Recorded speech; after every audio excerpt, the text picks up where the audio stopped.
কলকাতার নতুন পুলিশ কমিশনারের বিরুদ্ধে বিস্ফোরক অভিযোগ অর্জুন সিংয়ের।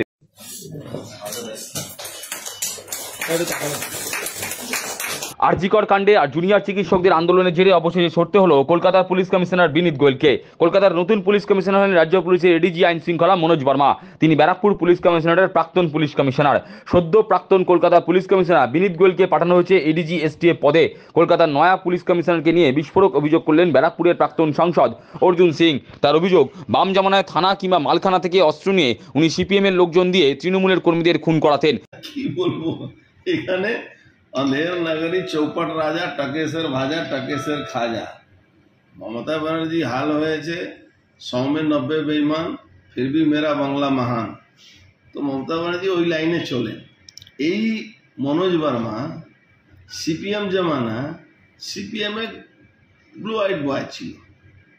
থানা থেকে অস্ত্র মালখানা থেকে অস্ত্র নিয়ে গিয়ে সিপিএম এর লোকগুলোকে দিয়ে তৃণমূল লোকগুলোকে খুন করাত। এই মনোজ বর্মা যে গন্ডগোল। তার বক্তব্য, 2011 সালে তৃণমূল ক্ষমতায় আসার পর মনোজ বর্মাকে কম্পালসারি ওয়েটিংয়ে পাঠিয়ে দেওয়া হয়েছিল। তার অভিযোগ, 2019 সালে ব্যারাকপুরে বিজেপি জেতার পর দাঙ্গা লাগানোর মূল নায়ক ছিলেন এই মনোজ বর্মা। 11তে সরকার এলো, আসার পরে কম্পালসারি ওয়েটিংয়ে ছিল।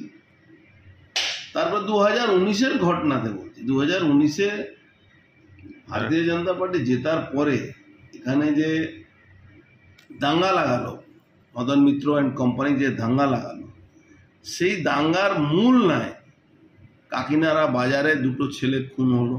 এই খুন করালো, আমাদের 100 পার্টি অফিস দখল করালো পুলিশকে দিয়ে। এখানকার একজন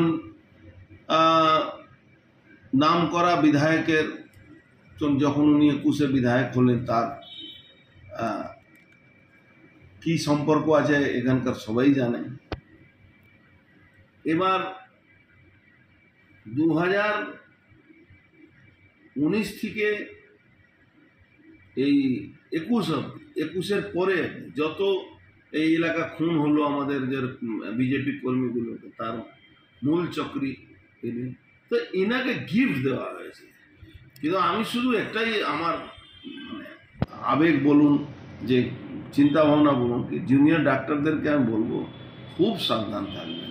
তার দাবি, টিটাগড় থানার সামনে দলীয় নেতা মনীশ শুক্লা খুন হয়েছিলেন। তৎকালীন সময়ে মনোজ বর্মাই ছিলেন ব্যারাকপুরের পুলিশ কমিশনার। ছেড়ে দিন, মনীশ শুক্লা মার্ডারটা হয়েছিল মানে থানার সামনে মার্ডার করিয়ে দিল, ওর আরেকজন অফিসার ছিল। তো এরা গিফট পোস্টিং। প্রাক্তন সাংসদের কটাক্ষ, ওনাকে তো গিফট পোস্টিং দেওয়া হয়েছে, তৃণমূলের হয়ে এত কাজ করেছেন, তাই বিনীত গোয়েলকে সরিয়ে ওনাকে প্রাইজ পোস্টিং দেওয়া হয়েছে। জুনিয়র ডাক্তার বন্ধুরা ভাইরা কি করে এদের কথা শুনে নিল, এটা গিফট পোস্টিং হলো।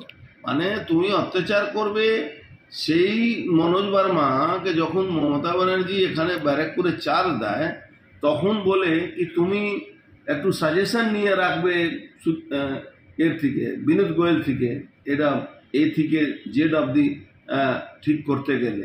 তো এখন তাকে সরিয়ে কত কাজ করেছে তৃণমূল হয়ে, কত ঝান্ডা নিয়ে ঘুরছে, কি তৃণমূল হয়ে কি তাকে এই প্রাইজ পোস্টিং দেওয়া হলো বিনীত গোয়েলকে সরিয়ে। তার দাবি, মমতা ব্যানার্জি পুরো সিস্টেম পচে গেছে, যারা চুক্তিভিত্তিক চাকরি করেন তারা কিভাবে সুরক্ষা দেবেন। কেন মমতা ব্যানার্জির সিস্টেমটা পচে গেছে। আজকে সুপ্রিম কোর্টে অবজারভেশন আপনি দেখেছেন, বলেছে যারা চুক্তিভিত্তিক চাকরি করে তারা কি করে দায়িত্ব নেবে কারো সুরক্ষা। আর মহিলা সুরক্ষা, মহিলা আর পুরুষ এখন আলাদা কি আছে, যা যত মহিলা কাজ করবে তত পুরুষ কাজ করবে। প্রাক্তন সাংসদের কটাক্ষ, বাংলায় তো চুক্তিভিত্তিক থানা চলছে, চুক্তিভিত্তিক হাসপাতাল চলছে, চুক্তিভিত্তিক গুন্ডারাজ চলছে, চুক্তিভিত্তিক হসপিটাল চলছে, চুক্তিভিত্তিক থানা চলছে, চুক্তিভিত্তিক গুন্ডারা চলছে, সবটাই তো চুক্তিভিত্তিক। এইটা করে দাও, এইটা নাও, এইটা করো, এইটা